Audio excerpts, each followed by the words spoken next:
Hello everyone, welcome back to the channel. My name is Katie. I am the Introverted Reader, and today's video, you can probably see by the title, we're going to be doing a movie review today. I haven't done a movie review in a while, but you can see by the title, I watched Guillermo del Toro's Frankenstein, finally, because I'd seen the trailer for it, and listen, I have not read the book. So before anybody comes at me for my lack of knowledge for things, I haven't read the book. I plan to, hopefully, in the future, not at the moment. That might be a 2026 problem. But anyway, so yeah, I watched it and I want to sit and talk about it. So again, disclaimer, haven't read the book, so forgive me for my lack of knowledge. I'm just a person who watched the movie and I want to talk about it. And I know there's a lot of Frankenstein purists out there. I'm not coming for yous, so please don't come for me. Okay, so we're gonna have a drink first.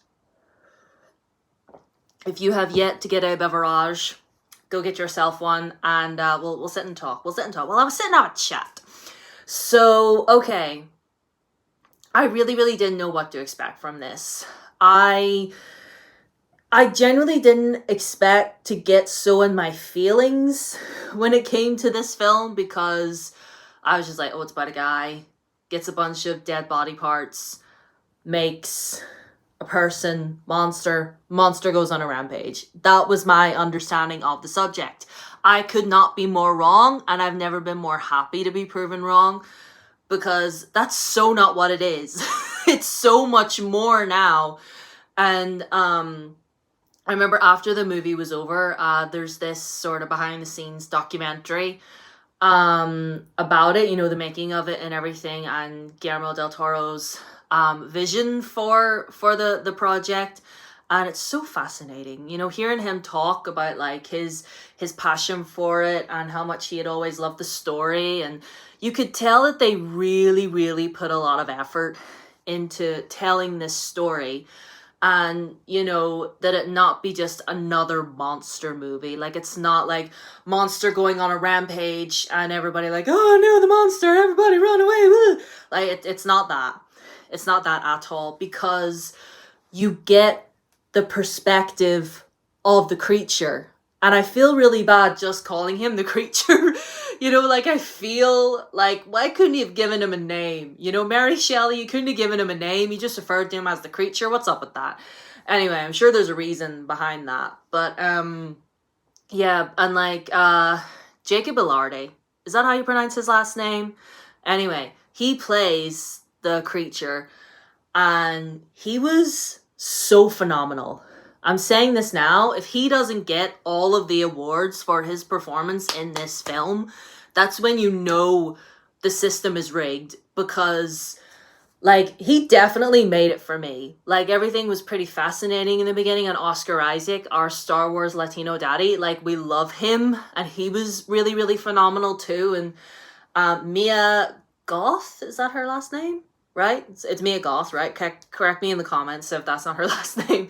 You know, who plays Elizabeth, and every actor performing in this was just like, right, let's put all them acting classes to good use, shall we?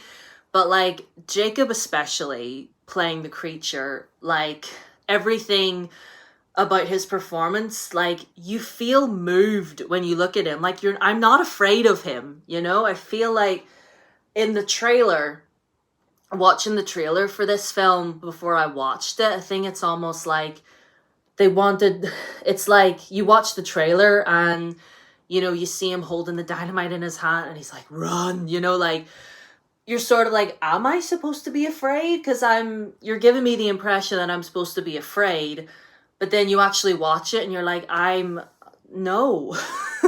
So if you're unfamiliar, it's basically Victor telling his story of how he created this creature to this Dutch sea captain whose boat is trapped in ice in the middle of the Arctic of nowhere, you know, and you know, he's being chased by the creature, and you Cap takes him in and treats his injuries, and, you know, and they have an encounter with the creature, and, you know, all the the captain's like, what is that? Like, and Victor is telling him his story. And I think, if I'm not mistaken, I do believe that in the book, Victor is younger. Like, Victor's a young man, I believe, in the book. Whereas in this one, obviously, Oscar Isaac isn't some college kid. Like, I think in the book, Victor is, like, in his 20s. He's, like, a college kid, and he's just, like, bored one day, and he's like, I'm gonna make a whole other person out of some dead body. Just because I can. But whereas in this, he goes through a lot of trauma throughout his childhood, and he doesn't want to lose anybody else because he loses his mother. And he was very close with his mother, and he doesn't want to lose anybody else, so he decides to basically try and take matters into his own hands, and just everything goes from there. I'm trying to be very vague when I'm describing it, because I do want, if you haven't watched it, and it's something that you've been thinking about watching, like if it's been in the back of your mind to stick this movie on, I'd highly recommend it. It's quite long. It's like 2.5 hours long. But my favorite movies of all time are Lord of the Rings. And literally the extended version of Return of the King is like 4 hours, so I'm good. I'm so good. But like I said, and visually, this movie looked incredible. I thought the way it was filmed was just lovely. They really captured the grittiness and the darkness of the era at that time, and like the costumes, like Elizabeth's costumes, gorgeous. And like even Victor's costumes, like he wasn't just in a black and white boring suit, they give him like a pinstripe suit with a bit of green or like a bit of red, and the whole in creating the creature and all this, it felt like, I feel like I don't feel like I've ever watched a Guillermo del Toro movie before, because I know he did Pinocchio, which I haven't watched. I know his version of Pinocchio I don't think I've ever watched, but if you think I should, let me know. But all in all, I genuinely love this film. I genuinely loved it. As someone who didn't really know anything about Frankenstein, I had a complete misconception of it in my mind, that it was just like, oh, it's another monster movie, big lil. No, it's not. And there's one scene in particular that keeps standing out to me. The creature finds Victor again. And, Victor's trying to move on with his life, trying to piece together whatever. He blew up his laboratory, and he's like, I'm done with all this. And he thought he'd killed the creature, but no. Creature comes back and asks him, I need you to make me a companion. Someone like me.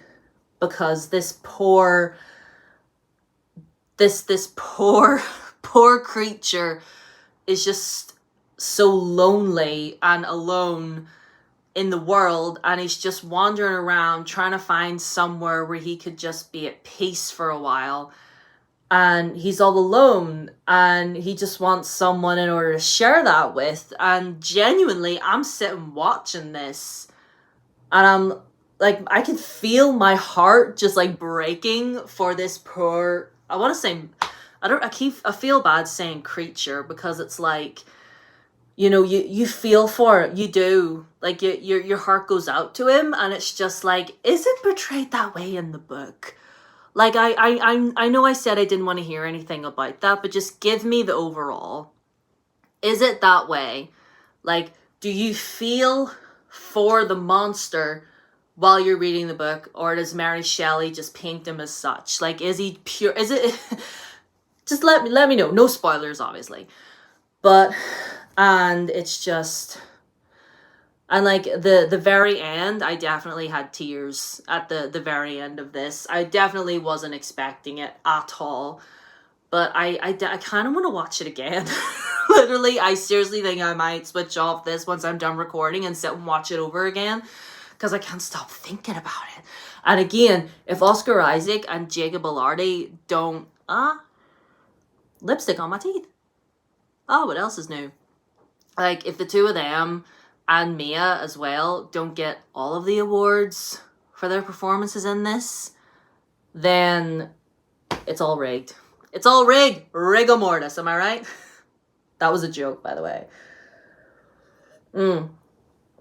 That was just a joke. I'm just kidding. No pun intended. No pun intended there. But anyway, this was really just me gushing about this film and how much I loved it. And let me know if you have watched it. If you're like me and you've never read the book before, do you feel the same way about this? If you have read the book and you've watched it, how do you feel about it? Obviously, no spoilers for the book, you know, just in case anything pans out any different. You know, would my experience reading the book tarnish my view of this? Or I don't know, maybe don't tell me that. No, don't tell me that. Keep that to yourselves. But anyway, so let me know if you watch this film as well. Let me know your thoughts, feelings, and opinions. Leave this video a like if you liked it so the algorithm knows you like me. All my socials are down below as always. My Instagram and Threads, Blue Sky, and my TikTok. So go follow me on there if you want. Leave a comment if you want to say something. If you don't feel like saying anything, leave the atomical heart emoji. Not this heart, but there's an atomical heart emoji. Leave that in the comments if you want. So anyway, I will see you all in my next video, which will be on Saturday, which might be hopefully book related next time. So I'll see you then. Bye.